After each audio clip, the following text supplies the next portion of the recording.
Pronto. Então, boa tarde a todas e a todos. Vamos estar dando início a mais um seminário SBE de Economia Aplicada. Hoje recebendo Úrsula Mello. Então, vou olhar aqui minha cola rapidinho. Então, Úrsula tem doutorado em Economia na Universidade Carlos III em Madrid e atualmente atua como fazendo sua pesquisa de pós-doutorado na Barcelona Graduate School of Economics. Úrsula foca sua pesquisa em microeconometria aplicada, com foco em educação e mercado de trabalho. Então, Úrsula, agradecemos novamente por ter aceitado o nosso convite e, sem me prolongar mais, passo a palavra para você. Obrigada, Rodrigo. Obrigada pelo convite. Obrigada a todos por estarem aqui hoje. É um prazer. Eu queria começar falando que eu não tenho um paper com esse nome. Já me pediram, né, no Twitter, mas não tem. Eu vou explicar agora porque eu decidi hoje trazer de forma um pouco mais ampla a minha pesquisa sobre mobilidade intergeracional, e a razão disso vou focar em 2 papers, mas só um minutinho que eu estou só ajustando aqui. Eu vou trazer um pouco de 2 papers que eu tenho nessa literatura. A razão disso é que um dos papers é uma contribuição mais metodológica, então eu optei por fazer uma apresentação mais intuitiva dessa parte, focando mais nos resultados aplicados, também para ter um pouco de tempo de falar desse segundo paper, que é focado no Brasil, então acho que é mais interessante para essa audiência, mas é um paper muito preliminar, então não dava para fazer o seminário inteiro sobre ele, então resolvi fazer um pouquinho de tudo. Vamos ver como vai ser, mas espero que saia bem.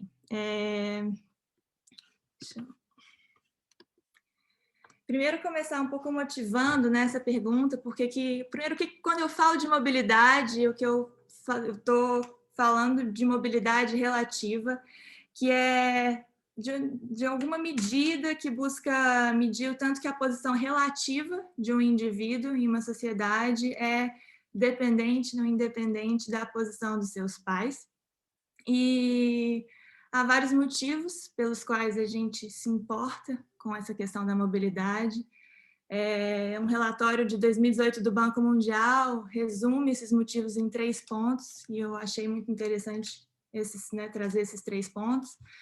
A primeira questão é por uma questão de equidade, de justiça. A maioria das pessoas considera injusto o fato de que a gente viva numa sociedade tão desigual, principalmente falando de desigualdade de oportunidades, né, que as circunstâncias do nosso nascimento sejam tão correlacionadas aos nossos outcomes futuros, que essas circunstâncias, essas desigualdades de oportunidades, elas sejam correlacionadas com essa baixa mobilidade e, consequentemente, com a perpetuação dessa desigualdade, a desigualdade também na geração futura. Existe uma regularidade empírica que tem se observado em vários contextos, essa Gatsby Curve, né, que é essa correlação positiva entre a desigualdade no cross-section, né, numa geração. Aqui, no caso, está plotando a desigualdade de renda em vários países, e aqui no eixo Y, o coeficiente, a intergenerational elasticity, né, que é o coeficiente de persistência da renda, né, a imobilidade. Então, existe essa correlação positiva.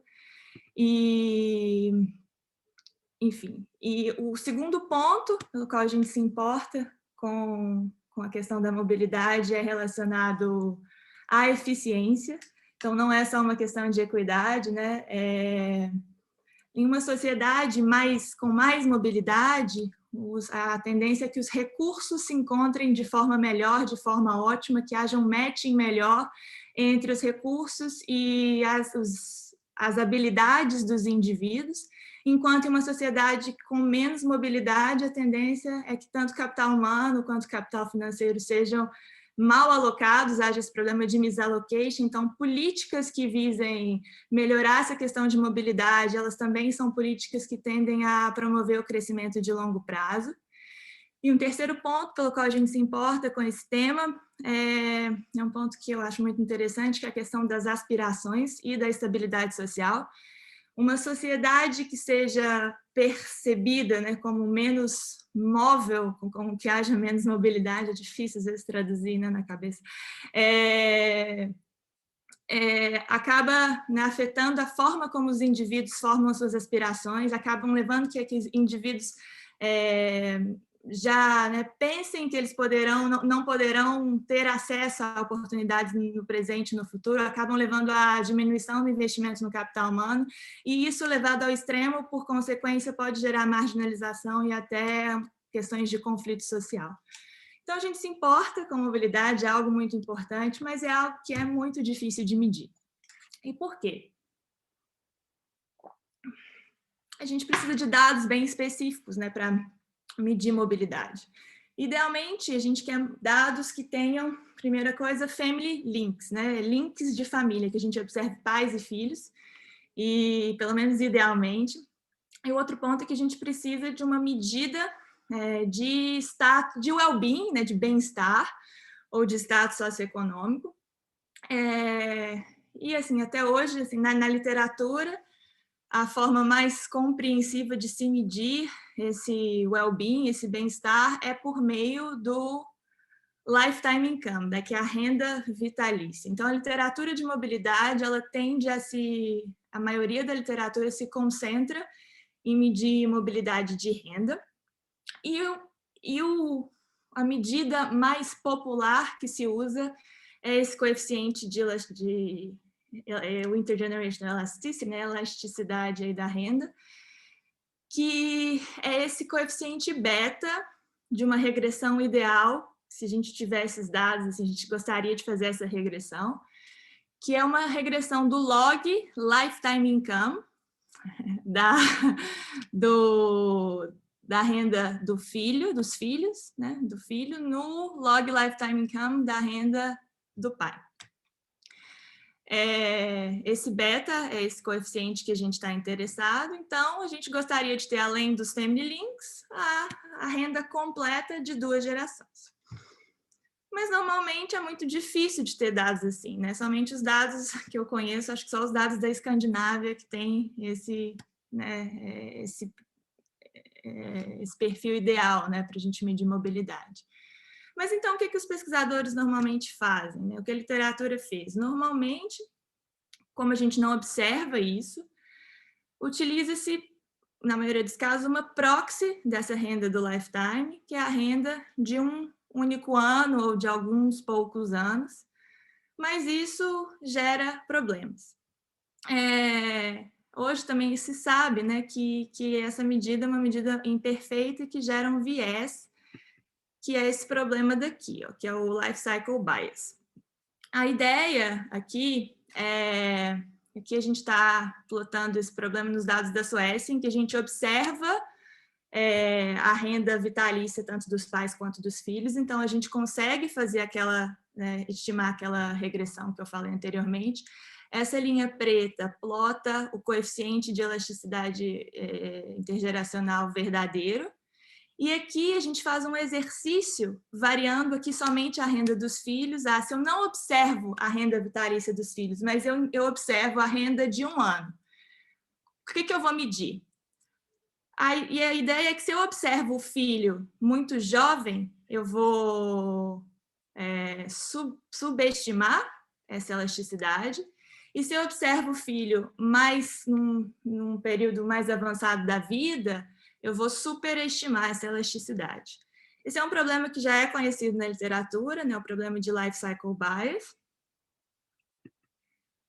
E por muito tempo a literatura lidou com isso somente tentando incluir controles de idade nessa regressão.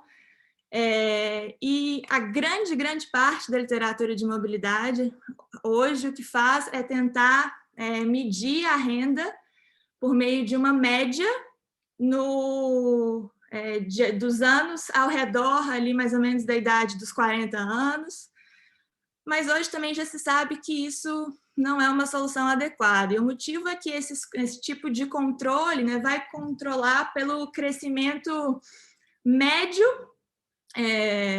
mas não por variâncias da taxa de crescimento da renda ao longo da vida, e da forma como a renda cresce ao longo da vida é correlacionado à renda ou ao status, né, socioeconômico dos pais. Então, são soluções que ajudam no problema, mas que não eliminam o problema. E o que eu queria falar também é que essa questão é importante, né? Measurement matters. E principalmente se a gente quer realmente medir o nível da mobilidade, que é algo que a literatura tem feito. E também é importante porque pode ser um dos fatores por trás de resultados tão conflitantes que a gente observa na literatura. Só um exemplo, tem dois papers muito recentes que medem mobilidade nos Estados Unidos, um paper do Cherry e co-authors no QJE, que mede esse nível de mobilidade em um coeficiente de 0,34, e um paper do Beth Mazunder, acho que de 2017, que mede mobilidade para coortes similares, que mede um nível de 0,6. Os dois têm esse insight parecido de tentar computar a renda dos filhos por uma média no meio da vida, mas o Cherry faz uma média ao redor dos 30 anos, o Mazunder faz uma média ao redor dos 40, eles encontram níveis muito diferentes.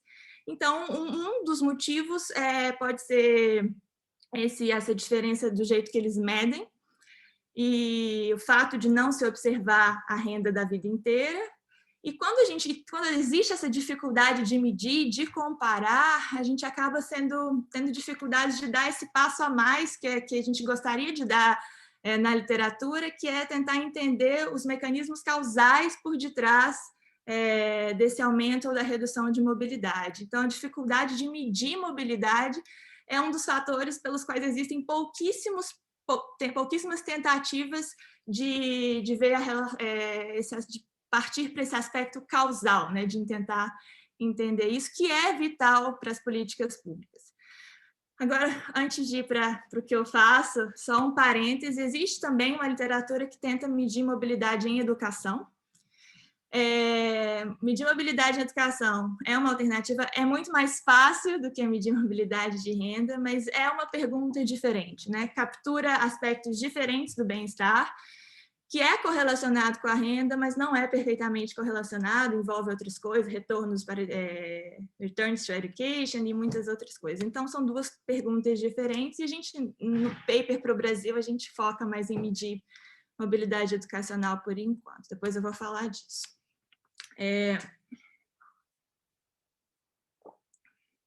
Então, estudar mobilidade é praticamente estudar mobilidade com dados imperfeitos, a não ser que eu esteja estudando, né, no caso da Escandinávia.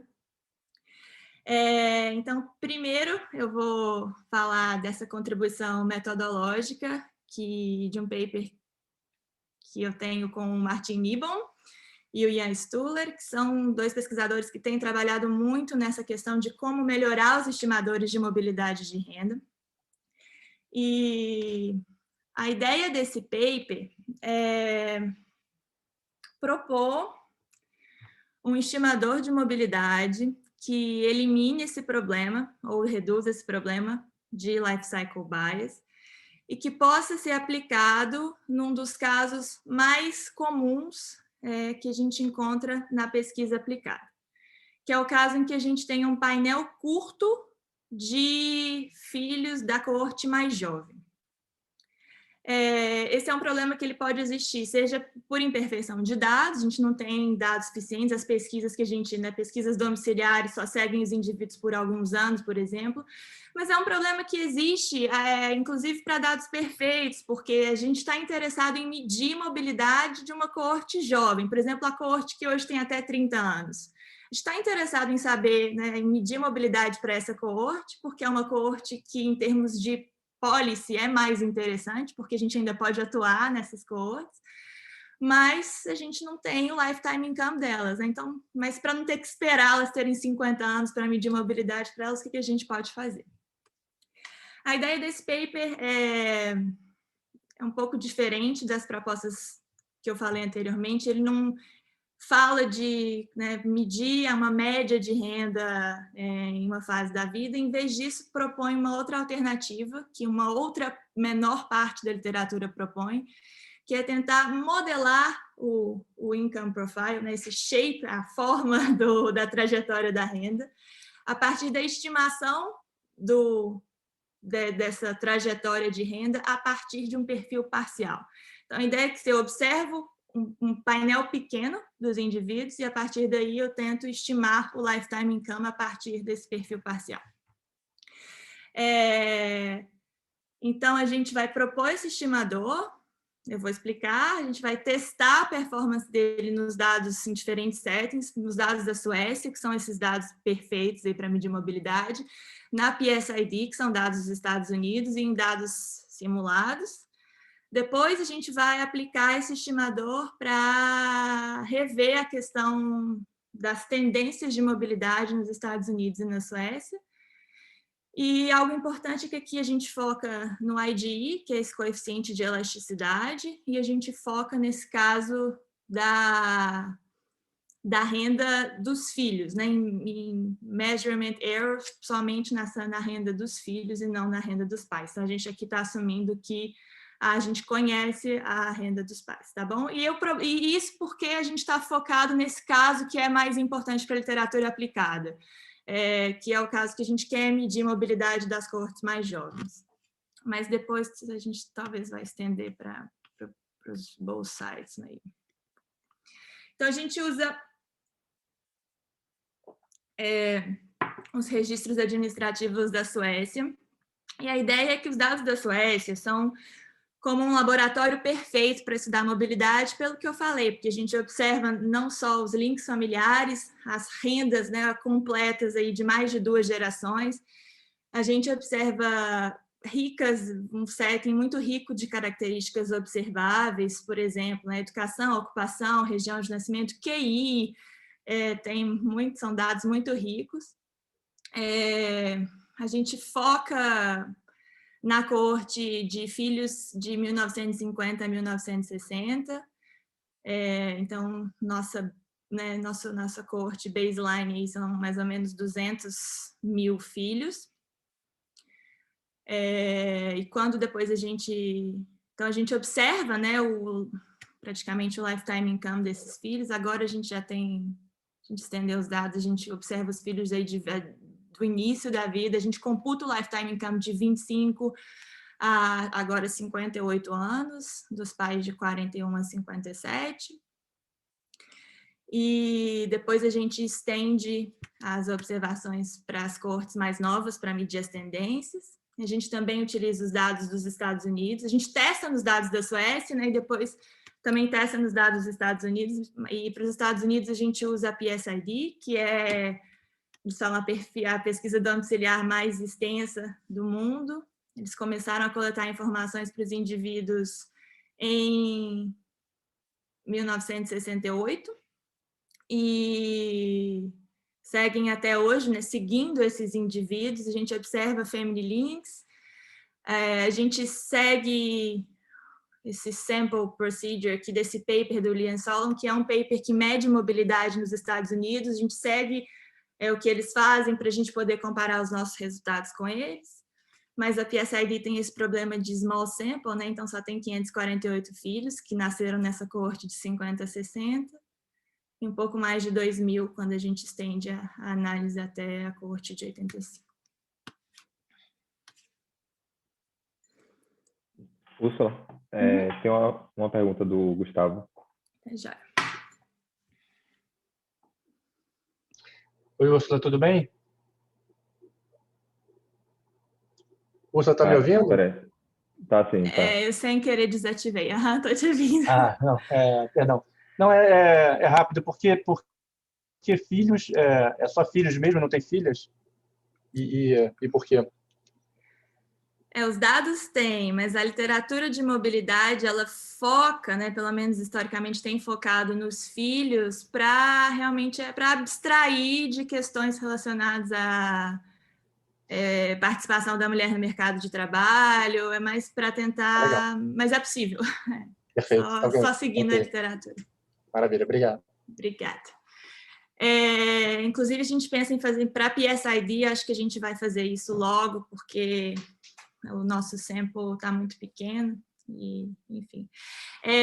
Então, como o nosso objetivo aí é estimar, né, a renda aí no lifetime, a gente acha interessante, né, a gente se baseia no referencial teórico da literatura de income process, então a gente pega esse referencial teórico do modelo do Gouvernay, a gente pega emprestado aí da literatura de macro, mas assim, mais para entender o que é importante para modelar essa trajetória de renda ao longo de toda a vida. E nesse modelo do Gouvernay, a renda do indivíduo I, com experiência H e tempo T, é modelado como uma soma de alguns componentes.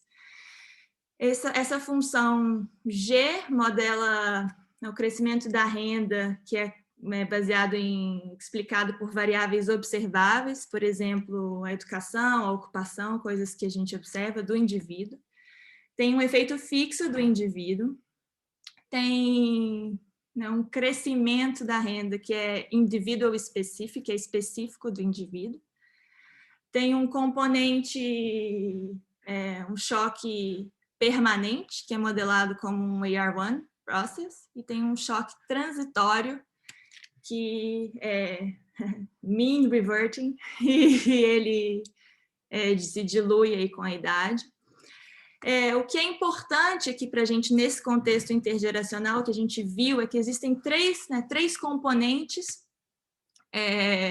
que são relevantes aqui quando a gente vai pensar em modelar isso no contexto intergeracional. O primeiro é esse componente, que é o crescimento explicado por variáveis observáveis. O segundo são choques transitórios. Vou explicar tudo por quê, tá? E o terceiro é esse componente, que é o componente não explicável pelas variáveis observáveis, mas que é importante no nosso contexto, porque mesmo ele não sendo explicado pelas observáveis do indivíduo, ele é correlacionado com o contexto familiar. Então, se a gente não modelar esse componente, a gente vai ter um estimador viesado. Então, acho que esse foi assim, o grande insight que a gente, né, teve nesse paper, reunindo aí literaturas diferentes. E aqui são evidências desses componentes aqui nos dados da Suécia. Esse painel A, ele mostra as trajetórias, o income profile, né, de indivíduos de diferentes grupos de educação. Então, ele mostra que a trajetória é bem diferente, dependendo da sua educação, ou seja, controlar por essas observáveis, por esse crescimento que depende de renda, que depende da educação, da ocupação do indivíduo, vai ser muito importante. Esse painel B, ele mostra a evidência daquele componente que são os choques transitórios. Por quê? O que a gente faz aqui? A gente divide os indivíduos em 4 grupos, dependendo da renda quando eles tinham 35 anos. E o que está mostrando? Que os indivíduos que têm a renda mais baixa aos 35 anos, eles também são os que têm um crescimento maior nos anos posteriores, enquanto os indivíduos que têm a renda mais alta aos 35 anos, eles têm uma renda mais baixa. Esse padrão, o que explica isso são esses choques transitórios, que eles têm essa característica, né, de ser mean reverting, porque a importância disso aqui é que a renda que a gente observa em um ano, ela é uma medida volátil da sua renda. Então, propostas anteriores na literatura de mobilidade que tentaram fazer isso, né, extrapolar a renda do lifetime pela renda de um ano só, elas acabam caindo nesse problema de ter uma observação que é um estimador volátil da sua renda do lifetime. Então, não é muito complicado tentar extrapolar e imputar um fator de crescimento baseado na renda de um ano só. Agora, esse painel aqui é o que é mais importante. Aqui, a gente escolhe, tá, que tem só um grupo específico de indivíduos, são indivíduos que têm graduação, né, college level sons, Então, mesmo para esse grupo específico, ou para qualquer grupo específico de educação, a trajetória vai ser muito heterogênea, dependendo da renda dos pais. Então, a gente vê aqui que mesmo entre indivíduos que têm college, né, os indivíduos que têm pais que estão no quartil superior de lifetime income, eles vão ter um nível de renda mais baixo aos 25 anos, mas eles vão ter um crescimento muito maior, né, até ali os 35, e um crescimento menor depois. E isso é verdade mesmo se a gente ainda, né, condicionar a renda dos pais e agora ver essa heterogeneidade só pela educação dos pais. Aqui são college level sons, de pais com renda maior que a média, então os filhos de pais que têm educação superior têm um nível de renda menor e depois um crescimento muito maior. Então, esse fator de que filhos de famílias mais ricas, eles têm um nível de renda melhor no início da vida, mas um crescimento muito mais íngreme da renda no início do life cycle, é muito importante, e isso, inclusive, isso é uma evidência, inclusive, para a literatura de income process. A gente, né, descobriu que utilizar dados intergeracionais trazem uma evidência muito transparente para o fato de que existe esse componente heterogêneo individual no crescimento da renda dos indivíduos, e que isso é muito importante de ser modelado.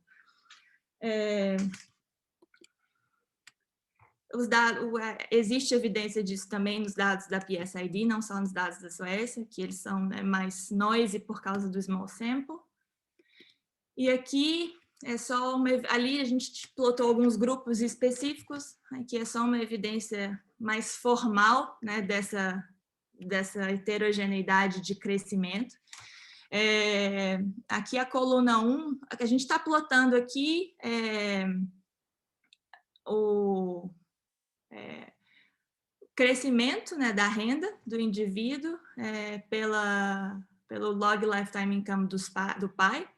E aqui na coluna 1, a gente não está controlando pelo crescimento, por heterogeneidade nas observáveis, né? Então, o que a gente está mostrando aqui na coluna 1 é que se a gente, sem controlar pelo crescimento que é explicado pelas observáveis, aumentar um log point na renda dos pais leva a um aumento de 13 pontos percentuais no crescimento da renda dos filhos nessa idade de 25 a 30 anos. É muito grande essa diferença. Mas a coluna 6, né, mostra que mesmo controlando por todas as observáveis ali dos dados da Suécia, que envolve educação, ocupação, QI, características demográficas, mesmo controlando por tudo que os melhores dados possíveis podem observar, existe ainda essa diferença de crescimento que é algo que não é assim um cenário normal observável. Na verdade, um cenário normal, normalmente o pesquisador vai observar educação e ocupação, não vai nem observar muitas coisas que a gente observa nos dados da Suécia.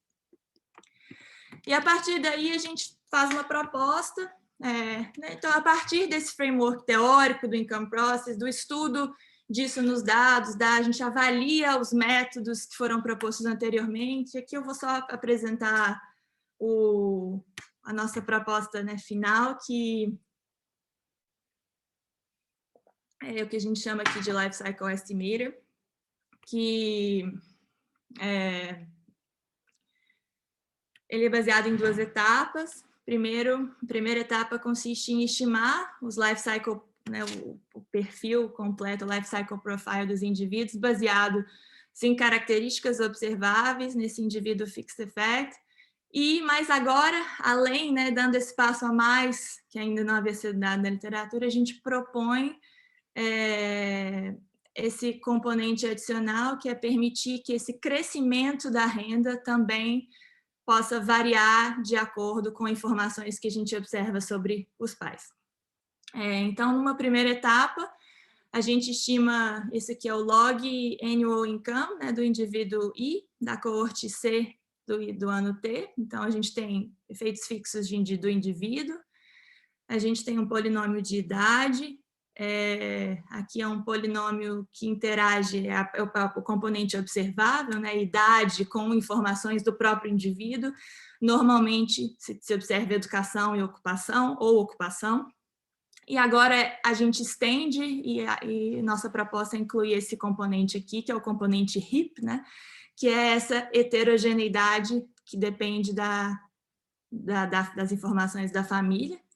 Então, aqui vai ser uma interação entre a idade do filho, a educação do filho e a renda ou a educação dos pais, dependendo do que a gente observa como pesquisador. Dependendo dos meus dados, eu vou variar isso um pouco, mas a gente está pensando em educação e renda dos pais. E aí, a segunda etapa, então, tem essa primeira parte que é a estimação, depois a gente vai, né, a gente faz uma predição desses valores de renda em todo o life cycle. Então, a ideia é, a gente está observando ali só indivíduos de, vamos supor, 25 a 35 anos. A gente vai juntar, né, várias coortes antigas também. Então, para esses indivíduos que a gente só observa até de 25 a 30 anos, a gente vai incluí-los nessa estimação e a gente vai conseguir fazer aí uma predição mais completa, porque a gente vai deixar que esse componente, esse crescimento da renda também varie de acordo com as informações dos pais. Tá bom?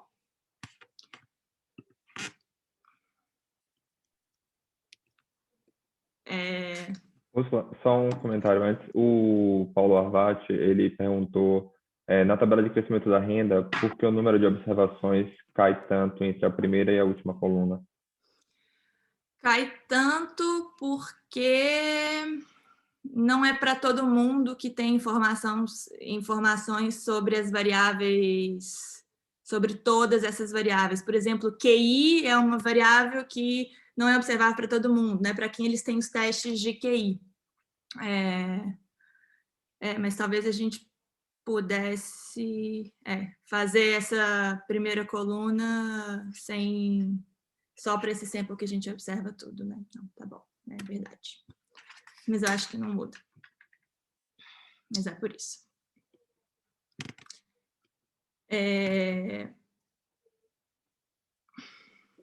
Só tem uma pergunta também do Gustavo. É sobre... Você vai ler para mim? Não, deixa eu... tá. Perdão, não estou botando o vídeo porque eu estou com medo da minha internet cair.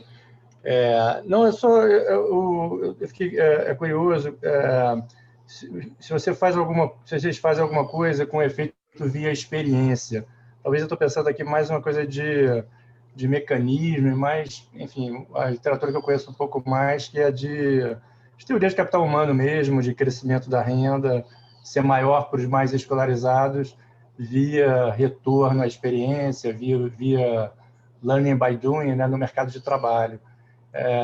E eu acho que, pela especificação, acho que poderia ser natural, né, inclusive você tem dados da Suécia, de incluir o número de anos que essas pessoas estão no mercado de trabalho, enfim, aquelas variáveis já hoje em dia bastante completas de experiência.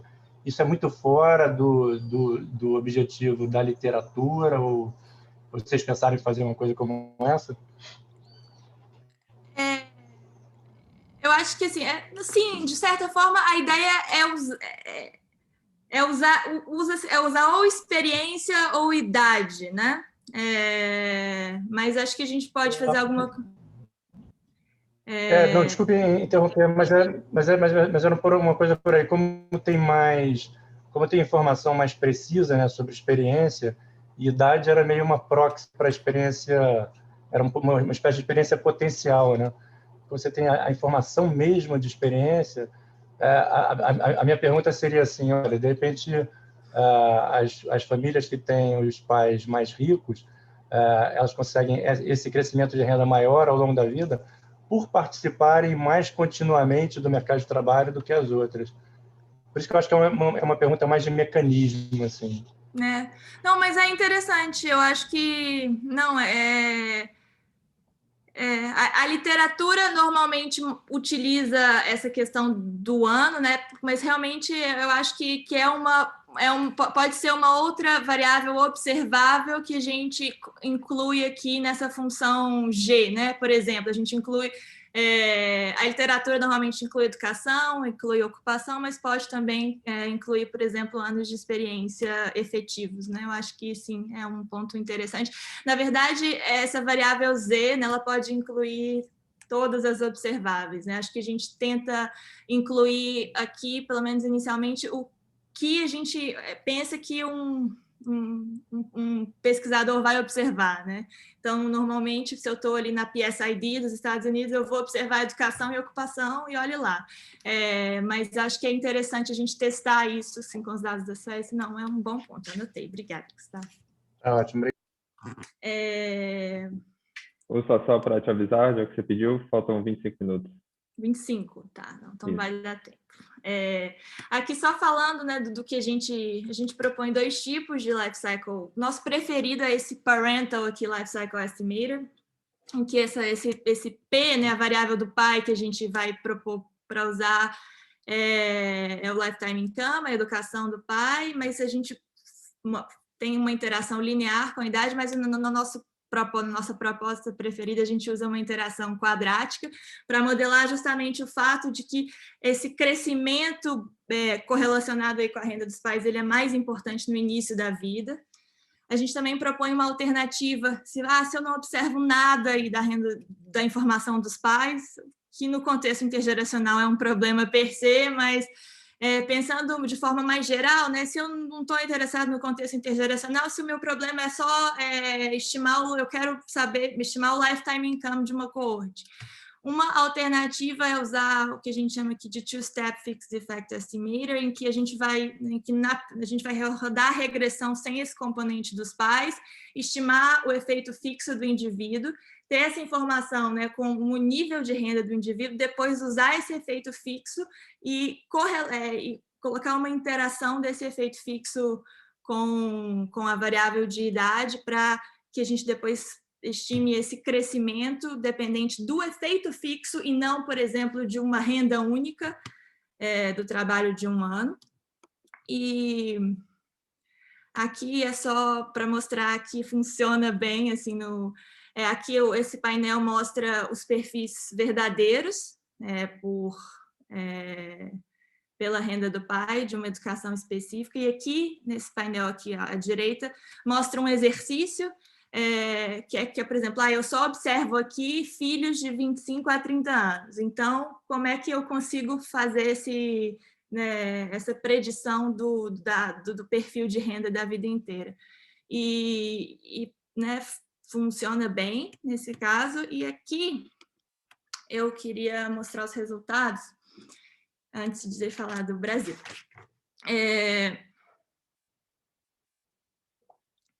O exercício aqui por exemplo, eu observo cada linha, tem a ideia de que aqui, nessa primeira linha, eu observo filhos somente de 25 a 27 anos. Aqui, somente filhos de 25 a 30 anos. Aqui, somente filhos de 25 a 33 e aí por diante. A coluna 1 plota o estimador verdadeiro de intergenerational elasticity, né? Se eu observo o full lifetime income. Aqui, o painel, a coluna 2, plota o estimador anual. Por exemplo, se eu observo só os filhos nessa idade, né, acho que aqui na mediana dessa faixa etária, aqui, por exemplo, aos 26 anos, eu vou ter um estimador da elasticidade que é subestimado, né, muito inferior ao verdadeiro. Então, aí, quanto maior a faixa etária que eu observo os filhos, maior é o estimador. E isso é o life cycle bias, né? O padrão de viés aí de life cycle pela age range que eu observo os filhos. A terceira coluna é o estimador de life cycle, que eu não incluo aquele componente dos pais. Eu faço essa modelagem, mas sem incluir esse componente variável de acordo com as características dos pais. Esse estimador de life cycle já é bem melhor que o estimador que só usa o income, a renda do ano, mas ele ainda tem um perfil, né, sistemático de viés de life cycle, que ele ainda é muito subestimado para quando a gente observa, por exemplo, só os filhos bem mais jovens, né? Então, aqui vai aumentando, né, também, como no estimador ingênuo, naivo, né? Agora, quando a gente inclui o componente dos pais, a gente já consegue estimadores bem melhores, né? Inclusive para quando a gente observa os filhos somente bem novos. E o nosso preferido é a coluna 5, né? Que tem o componente quadrático, porque aí a gente consegue estimar bem essa elasticidade, inclusive quando a gente observa filhos somente de 25 a 27 anos. E aqui o estimador ele fica bem próximo do verdadeiro para todas as faixas etárias. E eu acho que a ideia, né, é aqui mostrar que está funcionando bem, principalmente esse daqui. A gente testa o estimador em diferentes situações, ele funciona quando a gente observa, né, somente os filhos bem jovens, ele funciona quando a gente observa só até 2 observações para o indivíduo, quando a gente observa um sample muito menor. Funciona quando a gente observa, quando a gente aplica nos dados da PSID, então a gente, né, mostra no paper vários cenários, e como ele funciona, a gente depois utiliza e faz uma application para mostrar, para avaliar, né, as tendências de mobilidade, tanto da Suécia quanto dos Estados Unidos, tanto para a gente ver, comparar com estimadores feitos anteriormente, tanto para a gente estimar a mobilidade para a coorte mais nova, né, que é a coorte que a gente só observa aí até os 30 anos, porque a gente está interessado. E esse é o último slide sobre esse paper, e a ideia, eu vou focar aqui na questão da Suécia, que é interessante. Essa linha preta é o estimador, se a gente usar todas as observações de renda para essa determinada coorte. Então, para as coortes, por exemplo, de 50 e de 60, a gente observa nos dados da Suécia praticamente o lifetime income completo delas. Então, a gente consegue, né, o estimador de elasticidade intergeracional é muito próximo, o vermelho é o nosso Life Cycle Estimator. Eles são estimadores, né, são muito próximos em nível, então o nível é muito parecido. Mas para as coortes mais novas, como a gente só observa eles mais novos, se a gente usa, né, todas essas informações, a gente acaba subestimando, porque as coortes mais novas a gente só observa elas até os 30 anos, por exemplo, né, nessa coorte de 80. Então, é isso que então, usando, né, esse estimador naive, a gente não vai ter as tendências certas de mobilidade. A gente pensaria que a mobilidade na Suécia está ali, sei lá, um pouco, né, que aumenta, depois diminui um pouco, o IGE, não a mobilidade. Mas com o estimador de life cycle, não. A gente vê que o IGE está aumentando, né? Então, que a mobilidade está diminuindo. O estimador de azul, ele faz algo diferente. Ele fala, já que eu não observo, não é outra alternativa, né? Já que eu não observo o perfil completo para as coortes mais novas, eu vou sempre medir mobilidade numa idade fixa. No caso, por exemplo, 25 a 30 anos. Isso também isso normalmente isso é o aconselhável, né, a se fazer quando não se observa o perfil completo de life cycle. Não é recomendável mudar, né, a forma como se mede. Caso se faça isso, os níveis de mobilidade vão ser sempre, né, são muito diferentes dos níveis verdadeiros, né, comparando a azul com a vermelha. As tendências a gente consegue capturar melhor, então, nesse caso. Então, caso, né, você não observe o perfil completo de renda, é melhor não variar. Mas esse estimador também vai ter problemas caso esse perfil de renda, né, o income profile, varie entre as coortes, e se isso variar diferentemente dependendo da sua família, como aconteceu na Suécia, esse estimador também às vezes vai capturar até tendências erradas. Em suma, né, a gente desenvolveu esse estimador e acha assim, que ele é promissor, principalmente em casos em que a gente observa um painel de renda curto e informações sobre os pais. Mas esse não é o caso do Brasil, né? No Brasil, a situação é muito mais complicada, né? Então, para medir mobilidade no Brasil, não dá para aplicar esse estimador, assim, pelo menos não por enquanto, né? Quando a gente tem... vou falar um pouquinho do Brasil. Agora... Essa aqui é uma outra contribuição. Eu sempre quis trabalhar com mobilidade no Brasil, inclusive eu me envolvi nesse paper aí com o Ian e com o Martin por causa disso, né? Eu queria entender um pouco mais de método para tentar estudar mobilidade no Brasil. E acabei fazendo isso de outra forma. Esse paper é com a Jéssica Gagete Miranda, Tomás Martins, que eles estão aqui, inclusive, falaram que vão ajudar a responder pergunta no chat, se tiver. Mas é um paper muito preliminar, então a gente vai apresentar só algumas ideias. A gente achou uma boa oportunidade para apresentar, a gente achou que seria interessante apresentar para essa audiência. O nosso objetivo nesse paper é estudar o impacto de choques econômicos em mobilidade, no contexto do Brasil. Mas, para isso, a gente precisa de estimadores de mobilidade que sejam comparados, né, tanto no espaço quanto ali no tempo entre coortes. Isso não é possível com os estimadores de mobilidade que existem para o Brasil hoje. O que se tem para o Brasil sobre mobilidade, pelo menos, né, até onde eu sei, são estimadores baseados nas PNADs de 96 em 2014, em que se pergunta a renda de um determinado ano para o indivíduo. Tem o suplemento da PNAD que pergunta a educação e a ocupação dos pais, então essa educação e essa ocupação dos pais é utilizado como instrumento para a renda dos pais. Mas isso, usar a PNAD não serve para os nossos propósitos, porque são 2 pontos no tempo só, a desagregação geográfica é muito baixa, só para 5 grandes regiões, então não dá para a gente fazer isso com a PNAD. Mas tem até há pouco tempo atrás, isso era o que era possível fazer para o Brasil, mas a literatura de mobilidade tem avançado muito para propor métodos alternativos para medir mobilidade quando a gente, né, não tem, por exemplo, Family Links.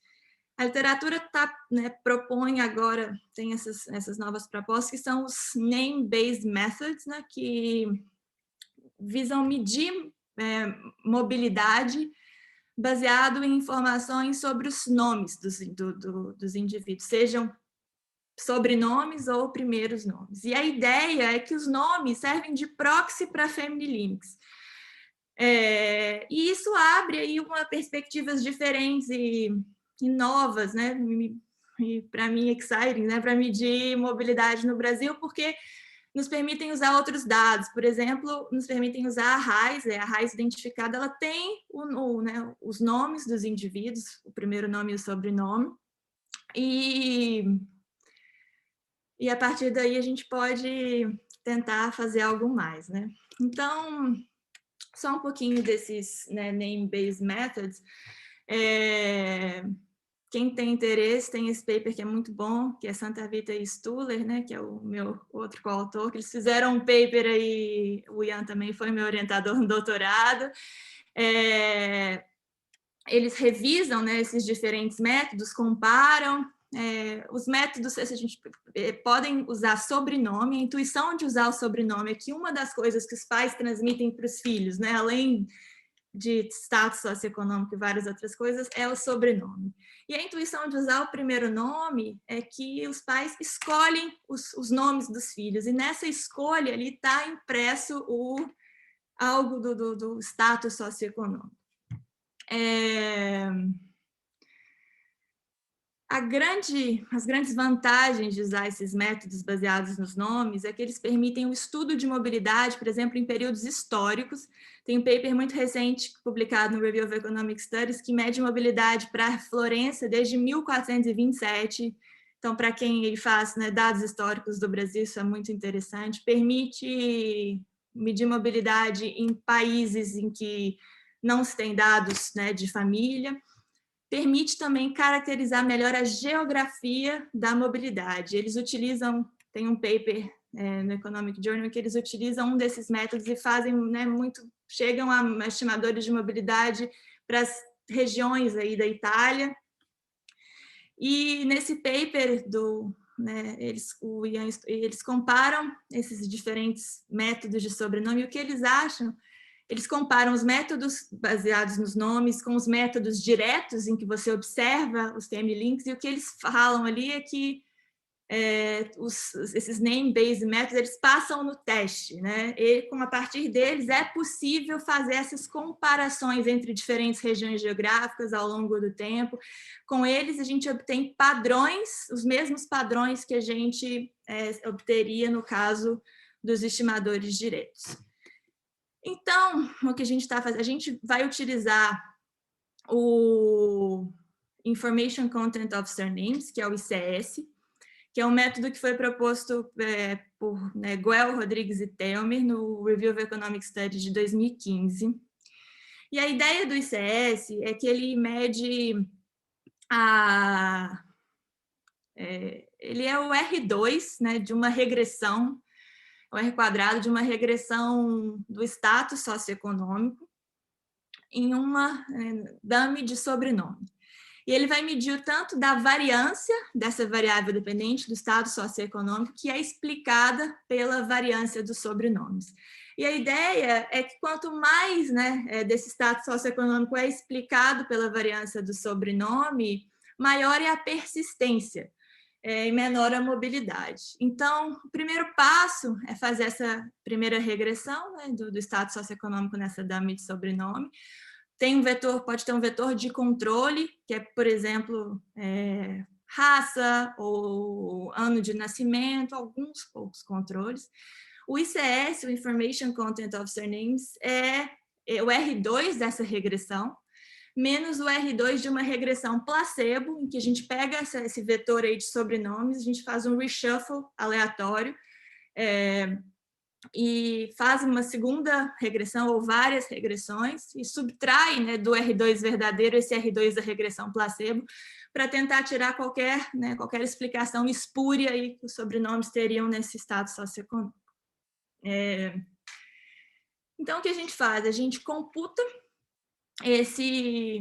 primeiro a gente começa testando, né, se isso funciona para o Brasil, quer dizer, deveria funcionar. Como que isso funciona, né?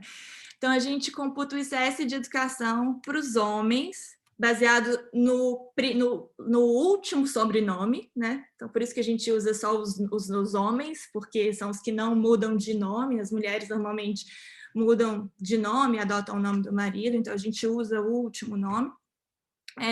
Para as coortes de homens, nascidos entre 60 e 89, que aparecem, se a pessoa aparece um ano na RAIS, entre 85 e 2018, ela está aqui no nosso sample. Então, a gente tem mais ou menos 33 milhões de indivíduos, por enquanto. A gente depois talvez vai tentar expandir aí com, né, o cadastro único, que também tem sobrenomes, mas, por enquanto, a gente usa a RAIS. E agora eu quero mostrar só algumas coisas, né, que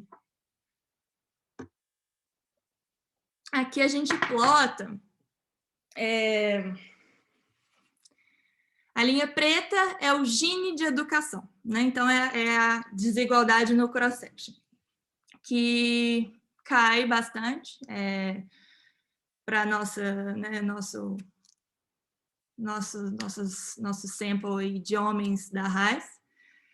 E a linha azul é esse ICS, essa medida de mobilidade. Então, o que está mostrando... Bom, isso é muito preliminar, tá? Não quero fazer nenhum statement aqui, mas eu quero só mostrar um pouco o que a gente está fazendo e mostrar, né, as possibilidades aí que existem.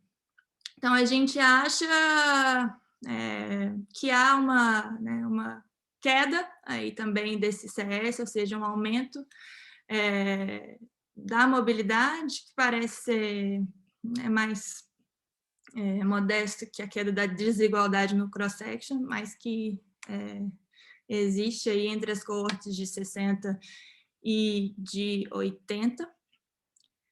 E agora é um padrão geográfico, aqui a gente plota o Gini também de educação, aqui por UF, e aqui o ICS de educação por UF. Então, a gente observa aí um padrão, a Gatsby Curve, aí, que é essa regularidade que se observa normalmente, em que a desigualdade no cross-section é associada à imobilidade, né?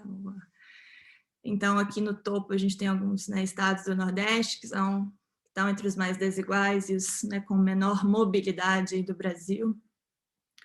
E aqui embaixo tem Santa Catarina, Rio Grande do Sul e alguns também estados do Norte.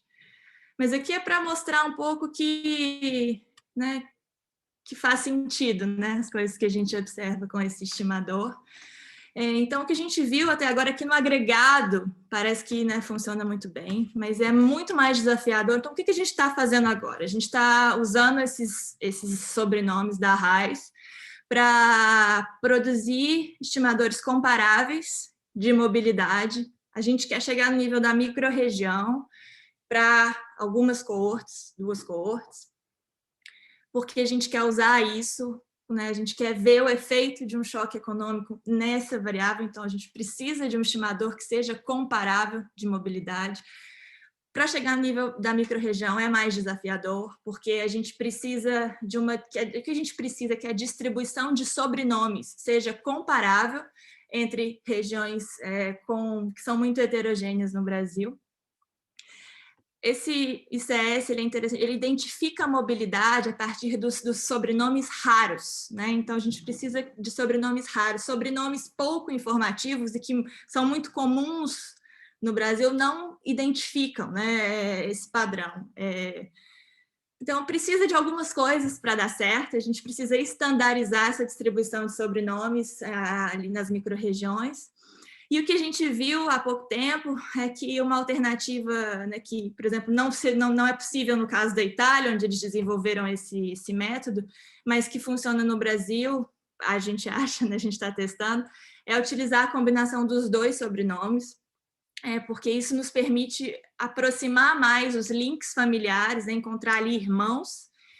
E, enfim, eu acho que eu já vou terminando. Eu queria falar um pouco disso, que, bom, eu vou concluir falando que é muito importante isso da mobilidade, mas medir mobilidade é muito desafiador. É muito mais desafiador no caso de países em desenvolvimento como o Brasil, como vários países da América Latina, porque a disponibilidade de dados com links familiares é muito mais difícil. Mas é um setting que é muito importante da mobilidade, principalmente por causa da grande desigualdade, dessa associação que existe entre desigualdade e mobilidade.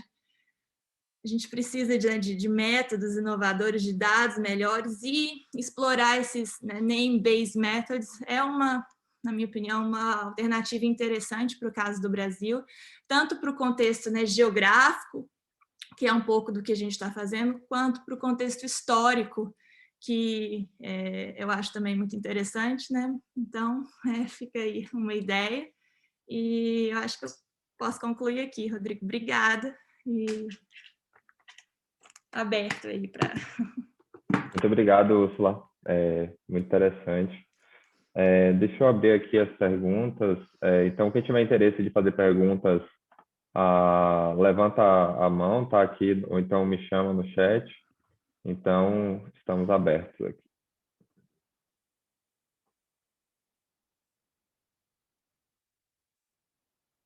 A pergunta do Vitor: a migração entre regiões pode influenciar a distribuição dos sobrenomes e a mobilidade?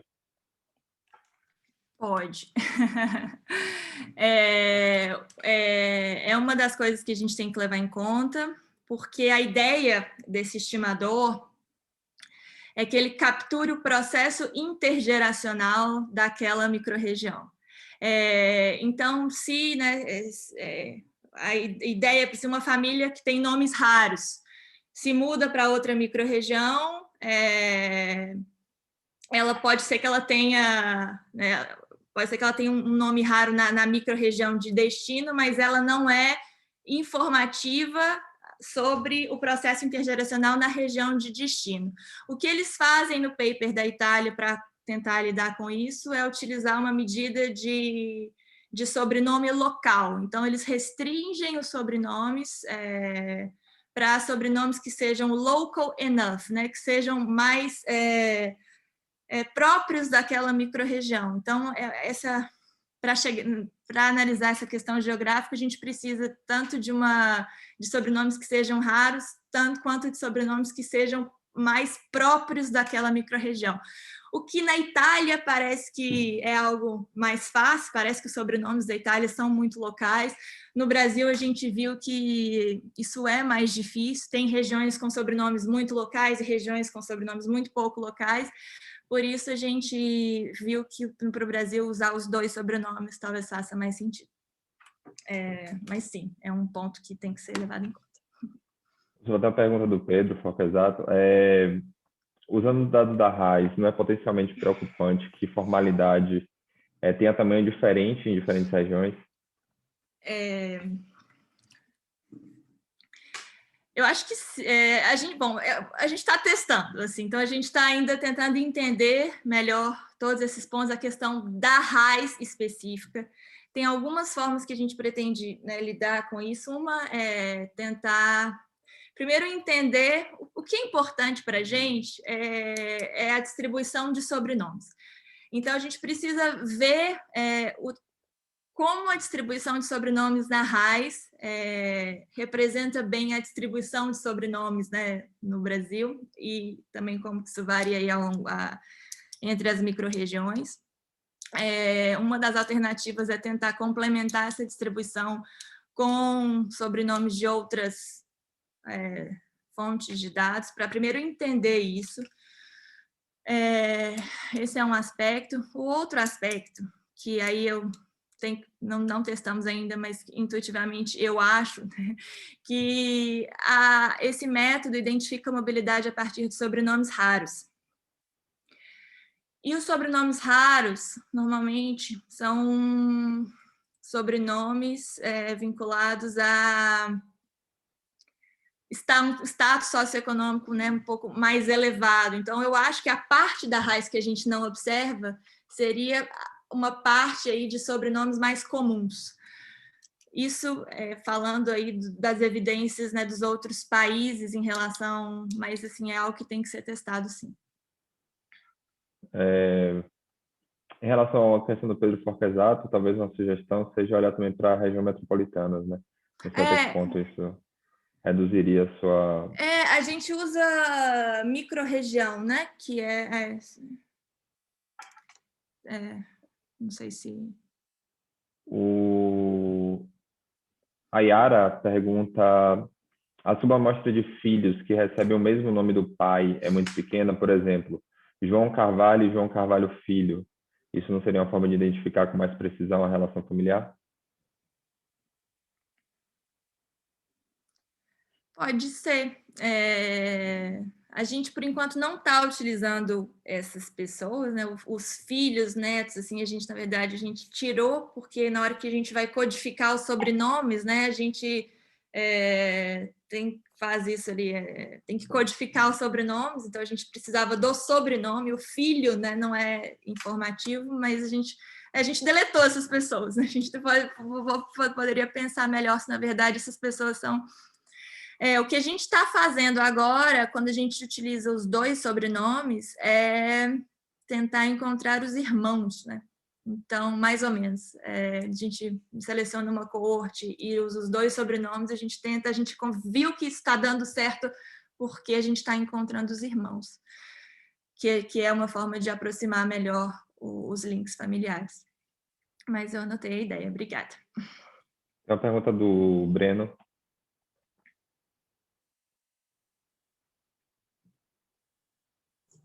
Pronto. Obrigado, Rodrigo.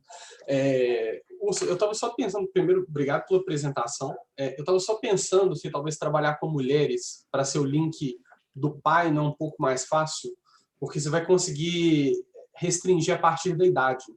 Porque, assim, você vai ter idades impossíveis por ser muito jovem, né? Por exemplo, mesmo que o sobrenome seja parecido, isso te serve para poder tirar idades impossíveis, mas a mulher, por questão biológica, você também consegue uma restrição do outro lado.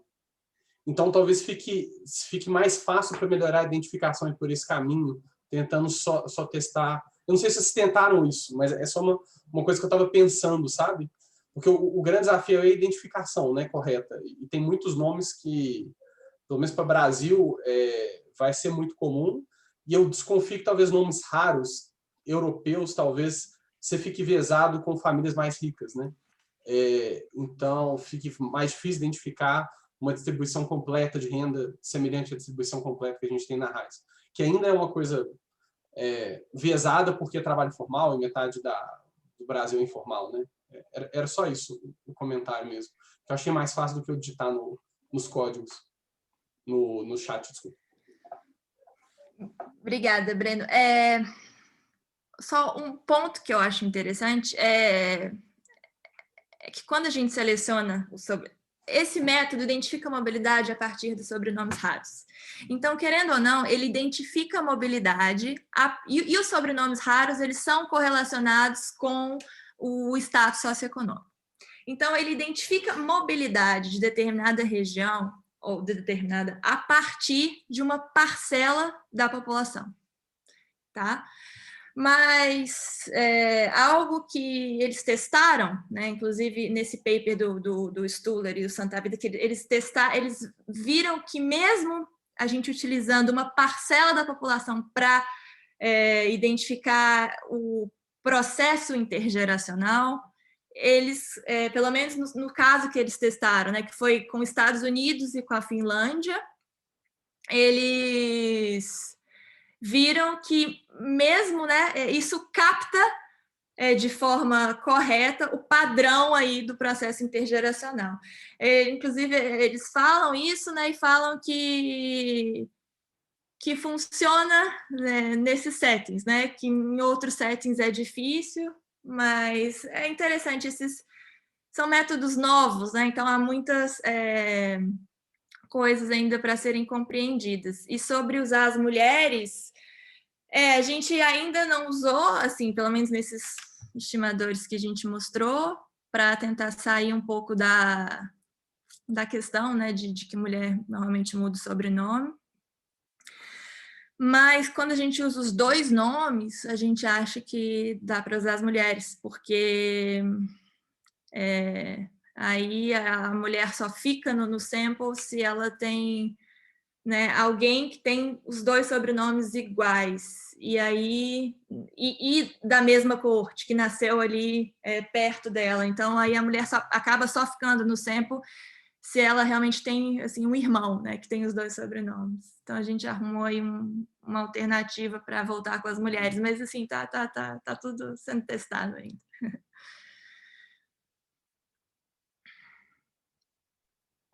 Mais alguma pergunta?